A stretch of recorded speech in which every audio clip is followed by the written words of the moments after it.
Tambora itu 11 kelurahan ini hampir rawan kebakaran.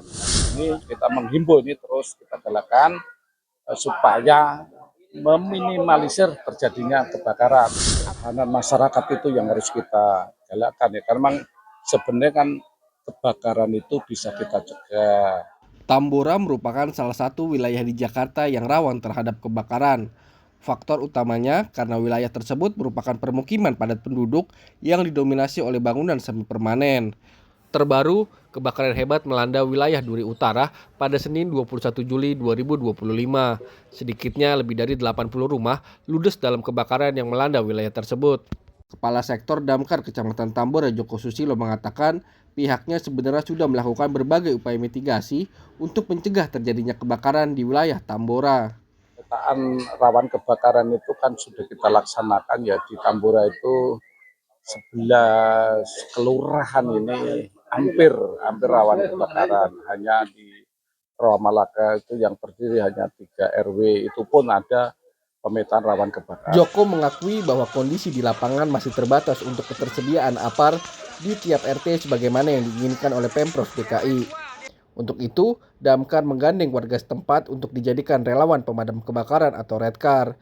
Relawan ini menjadi garda terdepan dalam mengatasi kebakaran skala kecil sebelum petugas tiba di lokasi kebakaran. Adalah kita pemberdayaan masyarakat salah satunya ya.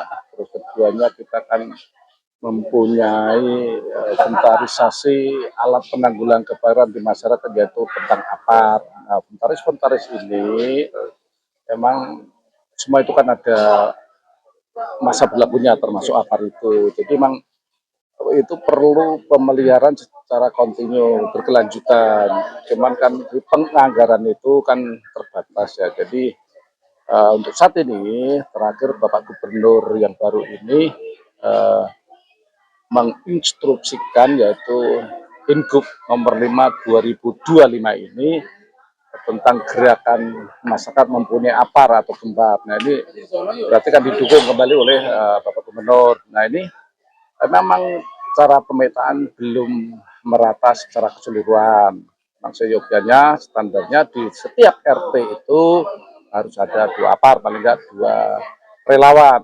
Relawan itu Redcar. Redcar itu anggota masyarakat yang kita bina, kita rekrut menjadi anggota relawan dari pemadam kebakaran. Namun, di balik semua itu, Joko mengakui penyebab utama kebakaran justru masih didominasi oleh kelalaian warga, terutama soal kelistrikan. Karena masyarakat itu yang harus kita galakkan ya, karena memang sebenarnya kan kebakaran itu bisa kita cegah, kan kayak bencana alam. Kalau bencana alam kan nanti kita bisa memprediksi, tapi kalau kebakaran itu prosentasenya kebanyakan penyebabnya adalah fenomena kelistrikan. Nah di sini fenomena kelistrikan ini kan termasuk kelalaian kita si punya ya rumah misal. Jadi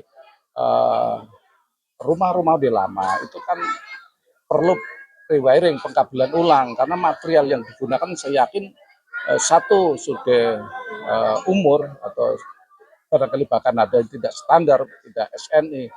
Nah itu kan perlu pengkabelan ulang. Saat ini, Damkar terus memberikan edukasi dan menggenjot peningkatan kesadaran masyarakat agar risiko kebakaran bisa ditekan semaksimal mungkin. Kadang kepeduliannya kurang, ya itulah sebenarnya kembali ke pribadi, human errornya di situ, kelalaian karena kecapean apa, jadi faktor-faktor penyebab kebakaran itu di situ. Pemberdayaan masyarakat ini kita menghimbau ini terus kita galakan supaya meminimalisir terjadinya kebakaran ataupun bisa jadi kebakaran diharapkan masyarakat itu bisa mengatasi saat api itu masih kecil itu sebenarnya kalau api masih kecil bisa diatasi kita pemadam itu